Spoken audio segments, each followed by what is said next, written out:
শুভ সকাল বন্ধুরা, কেমন আছো তোমরা সবাই? আশা করি তোমরা খুব খুব ভালো আছো। আমরাও ভালো আছি। নতুন একটা ব্লগে তোমাদের সকলকে স্বাগত জানাচ্ছি। হ্যাঁ, সকাল হয়ে গেছে এবং বাসি কাজকর্মেও আমি হাত দিয়ে দিয়েছি। উঠুন বলতে তো আমার তো কিছু নেই, তো সেই কারণে বাড়ির সামনের যে রাস্তাটা এবং চারিপাশগুলো সবসময় ঝাঁট দিয়ে পরিষ্কার রাখার চেষ্টা করি। তারপর এই যে আমার ঘেরাটা এবং এই পুঁইটেটা এখানে জল দিয়ে দিলাম। হ্যাঁ, ঘর ঝাঁট দিচ্ছি। একটু তাড়াতাড়ি কাজগুলো করার চেষ্টা করছি গো, কেননা ওই বাচ্চারা পড়তে চলে আসবে। সকালবেলা যতই তাড়াতাড়ি করে কাজগুলো করার চেষ্টা করি, তাড়াতাড়ি হয়েই ওঠে না, কোনো কারণে দেরি হয়েই যায়। হ্যাঁ, তবে তাড়াতাড়ি কাজ না করলে বাচ্চাদের কাছে যেহেতু বসতে পারবো না, তাড়াতাড়ি করতেই হয় যতটা পারি।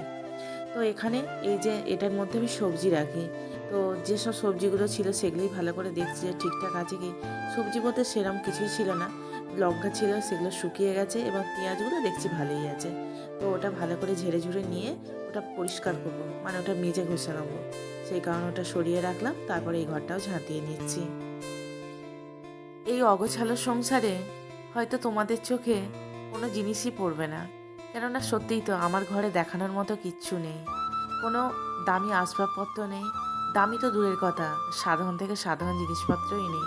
হ্যাঁ, আমার যেটুকু প্রয়োজন হয় সেইটুকুই, বাকি এর ঊর্ধ্বে যাওয়ার মতো ক্ষমতাও আমার নেই।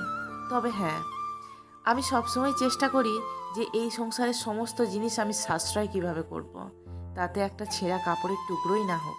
হ্যাঁ, হয়তো সেটাও হয়তো আমার সংসারে হয়তো অপ্রয়োজনীয় একটা জিনিস ঘরে আমি স্টোর করে রেখে দিয়েছি, কিন্তু এমন একটা সময় আসবে হয়তো সেই জিনিসটাও আমার দরকার লাগবে, তখন আমি কোথায় পাবো? তো সেই কারণে কোনো জিনিস আমি অপচয় করাটা পছন্দ করি না।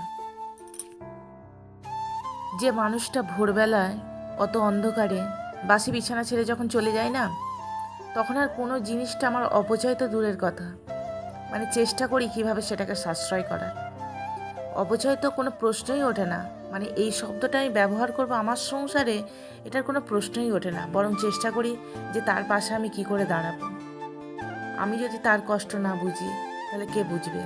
আর সে যে ভোরবেলা বেরিয়ে চলে যাচ্ছে, সে তো আমাদের জন্যই চলে যাচ্ছে। আমি তো সবসময় চেষ্টা করি ছোট ছোট জিনিসের মধ্যে আনন্দ খুঁজে নেয়ার, আর ঈশ্বরকে এটাই প্রার্থনা করি যেন তিনি আমার ছোট ছোট জিনিসের মধ্যেই যেন সন্তুষ্ট রাখেন। তো আজকে অনেক কথাগুলো তোমাদের সঙ্গে শেয়ার করলাম। হ্যাঁ, একটু ইমোশনাল হয়ে পড়লাম। তো চলো এবার ফিরে আসি একটু ব্লগে। হ্যাঁ, আমার সমস্ত রকমের কাজকর্ম হয়ে গিয়ে আমার চান টানও হয়ে গেছে, বাচ্চাদের পড়াতেও বসে পড়েছি। তো সেই দিনের মতো আমি আর ভুল করবো না, জামা কাপড় কেচে শুকুতে দিইনি, আর যখন বৃষ্টি পড়বে ঠিক তার আগের মুহূর্তে শুকুতে দিই। তো সেই কারণে ওদেরকে বসিয়ে ওদেরকে পড়তে দিয়ে আমি জামা কাপড়গুলো চালিয়ে দিচ্ছি। তো এগুলো কিছু কালকে ছিল, আর আজকেরও কিছু ছিল। আর ওই কৌটোগুলো যেগুলো কালকে শুকোয়নি সেগুলোই দেখছি যে শুকিয়ে গেছে, ওগুলো আগেই দিয়ে দিয়েছিলাম। তো সেগুলো মানে ঢাকাগুলো মুড়ে নিচ্ছি। এগুলো কোনো না কোনো কাজে ব্যবহার হয়ে যাবে, তাই না? অপচয়ের কোনো জায়গা নেই এখানে।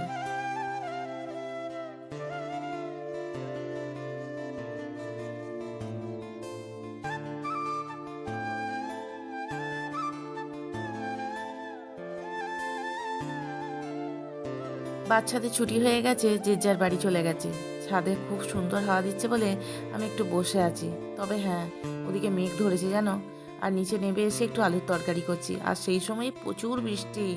ছুটে গিয়ে জামা কাপড়গুলো তুলে নিয়ে আসি, চারিদিক একদম সাদা হয়ে গেছে।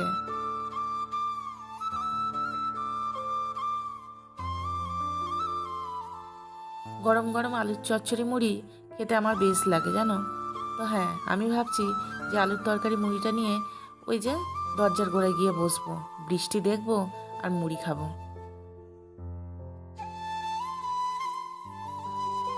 মুড়ি খাওয়া হয়ে গেছে, তারপর রান্না বসিয়ে দিয়েছি। তোমাদের দাদা ভাই আজকে মাছ দিয়েছে, তো সেই মাছেরই একটু টক ঝাল করব।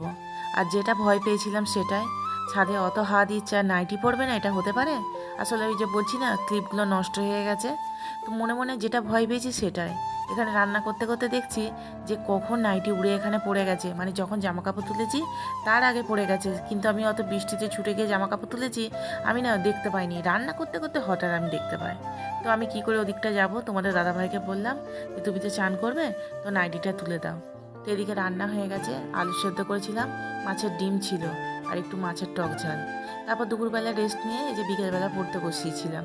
তারপর এই যে সন্ধ্যাবেলা একটু শুয়ে আছি আর জানলা দিয়ে আকাশটা দেখছি। আজকে আকাশটা খুব সুন্দর জানো। তো চলো আজকে ব্লগ এটুকুই রাখলাম। তোমাদের সঙ্গে দেখা হচ্ছে নেক্সট ব্লগে। তোমরা ভালো থেকো, সুস্থ থেকো এবং আমার পাশে থেকো।